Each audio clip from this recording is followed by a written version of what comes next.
Kia ora, my name's Justine and I'm going to show you around my favourite curation tool, Diigo. Diigo is an extension that you install here and then it pops up on the top right hand corner of your toolbar.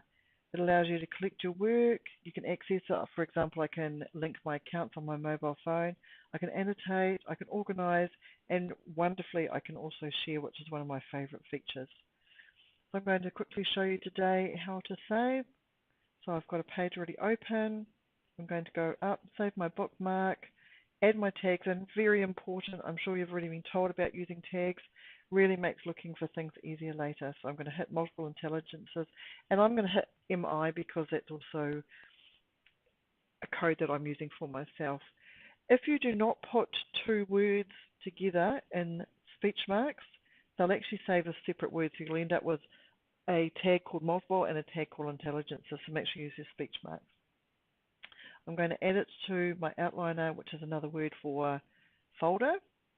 And I'm also going to add a little bit of a description here. So this is a thesis document. It's got a thesis PD on practical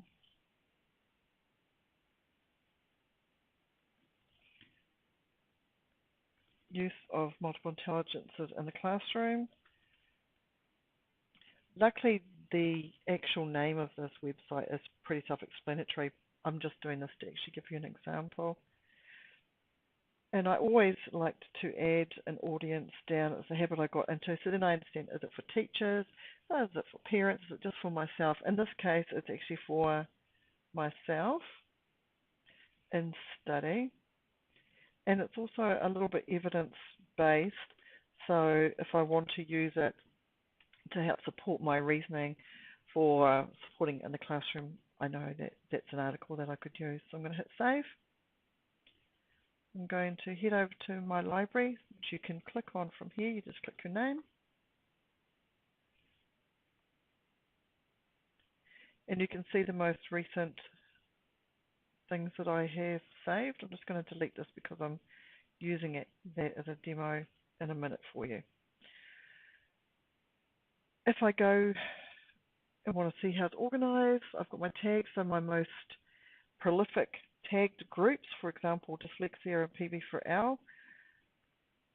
And I can also look under outliners, so I can go into multiple intelligences, and it'll have a list of all the different links that I've got, including a description and a group of untagged. And I've left those there to show you just how jumbled things can look if you don't tag things.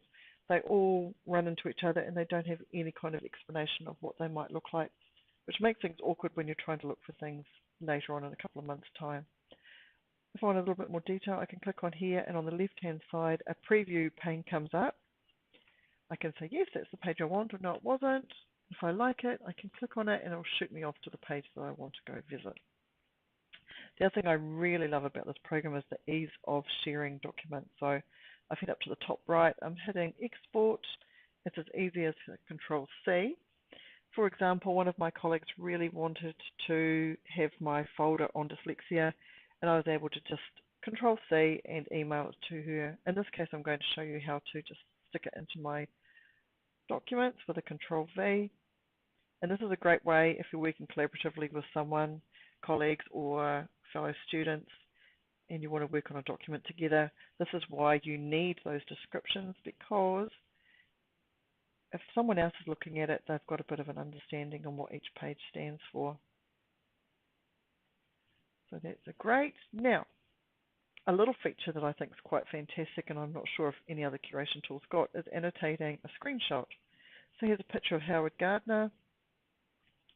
I'm going to just write his name on here. And I'm going to hit save. It'll come up with two different ways to save. And in this case, I'm actually going to tag it as a standalone image because I might want to put just his photo in my portfolio. Of course, make sure I use my tags and my correct outliner so I can find this again easily. As you can see, it doesn't allow me to add a description here. So I'm going to go in and I'm going to show you how to do that in a minute. So it's uploading. And now I'm going to go back into my library.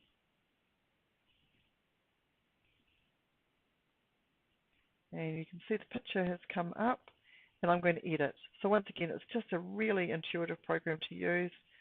Hit edit, add a description. There's a photo of Howard Gardner.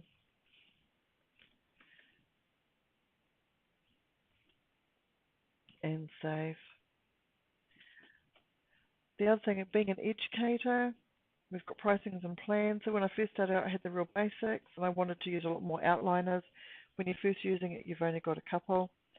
If you head down here, you can actually look for education specials, and you can apply, and as you can see, it's totally free, and you get a whole lot of more benefits and features, and you can really build up your capacity for a curation tool. The other thing that's new is actually a teacher console. I haven't actually used this yet because it's a new feature and allows you to actually create groups for classrooms, which is fantastic. I hope this has been helpful. Enjoy your study. Kia ora.